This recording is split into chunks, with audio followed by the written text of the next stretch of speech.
जय श्रीकृष्ण. दंडवत प्रणाम. जय शिवराय, जय स्वराज, जय स्वदेशी. मित्रांनो, मैत्रिणींनो आणि माझ्या सर्व आदरणीय सन्माननीय राष्ट्रभक्तांनो, स्वदेशी आयुर्वेद प्रेमींनो, योग आगंतुकांनो, पाठ दुखती आहे, खूप पाठ दुखती आहे. काय करायचं बघा, ताबडतोब हा अभ्यास किंवा हा उपचार करा. बघा, असं पाय लांब करून बसायचं. बरोबर. त्यानंतर उजवा पाय वळायचा, उजवा हात असा जमिनीवरती टेकून द्यायचा. डाव्या हाताने हा उजव्या पायाचा गुडघा असा धरायचा. बरोबर. आणि असं उजव्या खांद्याच्या वरतून पाठीमागं बघण्याचा प्रयत्न करायचा. पोटामध्ये जो गॅस झालेला असतो, उदरवायू किंवा कोष्ठगत वात,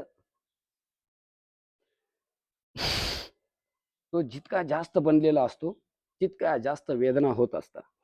आता डावा पाय वाळला, डावा हात मागे ठेवला, उजव्या हाताने त्या डाव्या पायाचा गुडघा असा धरायचा आणि याला असं उजवीकडं खेचण्याचा, लोटण्याचा प्रयत्न करायचा आणि डाव्या खांद्याच्या वरतून पाठीमागं बघायचं. किती सोपं आहे बघा. बसल्या बसल्या आजार आपण दूर करू शकतो.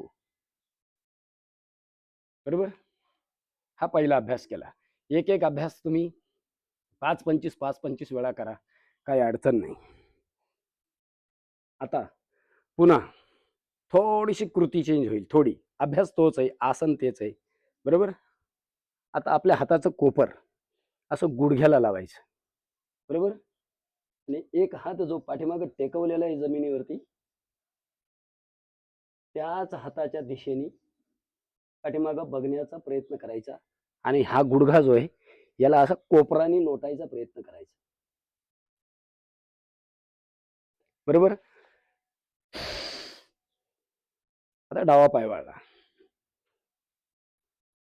उजव्या हाताचं कोपर त्या डाव्या गुडघ्याच्या बाहेरून असं टाकायचं आणि डाव्या खांद्याच्या वरतून पाठीमागं बघायचं. पूर्ण श्वास बाहेर सोडून द्यायचा. पाठीमागं फिरण्याचा प्रयत्न करायचा. बरोबर. हा याचा दुसरा अभ्यास केला. आसनाचं नाव आहे वक्रासन. अत्यंत लाभप्रद. आता बघा, आता याचा तिसरा अभ्यास बघा. काय केलं मी, गुडघा आणि छाती याच्या आतून हात असा टाकला आणि जो पाय आपला म्हणजेच डावा पाय पुढे आहे, त्या डाव्या पायाच्या पोटरीला किंवा गुडघ्याला पकडण्याचा प्रयत्न केला आधार म्हणून. बरोबर. एकदम सोपं आहे हो सगळं. आपण उगाच खूप जास्त त्रस्त होत असतो. आता डावा पाय वाळला,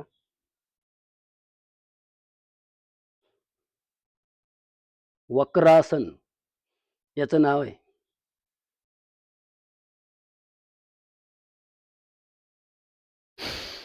3 अभ्यास केले. आता चौथा अभ्यास, अंतिम चौथा अभ्यास बघा. डावा हात उजव्या पायाच्या पंजाच्या खाली असा टाकायचा, पाठीमागं बघायचं. ह्या स्थितीत जर तुम्हाला कपालभाती करता आला हळूहळू,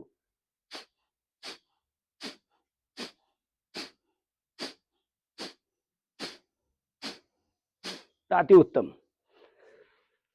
आसन करताना कपालभाती जर केला, हळूहळू करा. बरोबर. तर तो समग्र आणि समन्वित योग अभ्यास होत असतो. त्यालाच म्हणत असतात इंटिग्रेटेड योग. त्या स्थितीत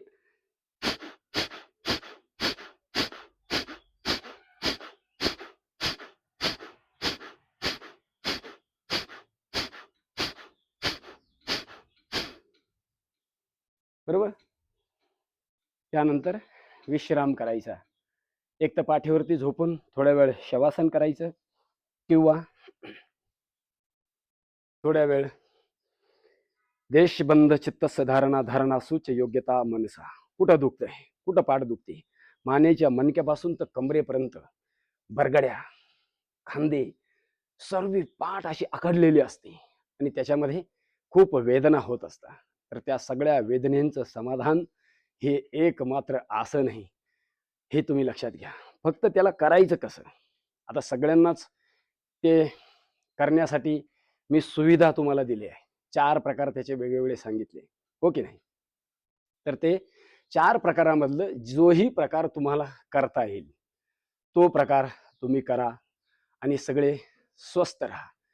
कारण ह्या बाजूला जवळ आपल्या मणक्यात म्हणजेच पूर्ण स्पाईनमध्ये 33 अशी हाडं आहे ना, बरोबर आहे का नाही?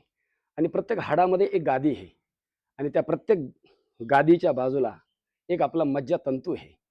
म्हणजे 33 नाड्या उजवीकडे आहे, 33 नाड्या डावीकडे आहे आणि तिथून जाणारा जो हे आपला मज्जातंतूला संवेदना देणारा मज्जारज्जू आहे, तो सुव्यवस्थित राहिला पाहिजे. त्याच्यामध्ये सूज आलेली असते. मज्जातंतूंमध्ये, मज्जारज्जूंमध्ये, मणक्याच्या गाद्यांमध्ये, बरगड्यांमध्ये, हं, मांसपेशींमध्ये सूज आलेली असते. सगळी सूज तुमची निघून जाईल हो. हो. किंवा आकड आलेली असते. त्याला काही त्रास झालेला असतो. कारण गॅस, वात इतका वाढलेला असतो आणि तो त्याचा परिणाम होत असतो. तर हे आसन तुम्ही करा. इतरांना सुद्धा जरूर सांगा आणि तुम्हाला जर स्वतःला समस्या असेल, तर हे अवश्य करा. तुमच्या कुठल्याही नातेवाईकाला जर समस्या आहे, तर त्यांना हा व्हिडिओ जरूर तुम्ही पाठवा. मी दररोज जे काही तुम्हाला सांगण्याचा प्रयत्न करतोय प्रामाणिकपणे, बिंबीच्या देठाला कळ लागेपर्यंत, तर माझ्या भावना समजून घ्या. सगळे स्वस्थ राहावे, मस्त राहावे आणि खुश राहावे, आनंदी राहावे, हाच याच्या पाठीमागचा उद्देश आहे. जर व्हिडिओ आवडला तर त्याला लाईक करा, शेअर करा आणि चॅनलला जरूर सबस्क्राईब करा. हीच माझी तुम्हाला नम्र विनंती आहे. तर आजच्या पुरतं इतकंच. जय हिंद, जय भारत, वंदे मातरम.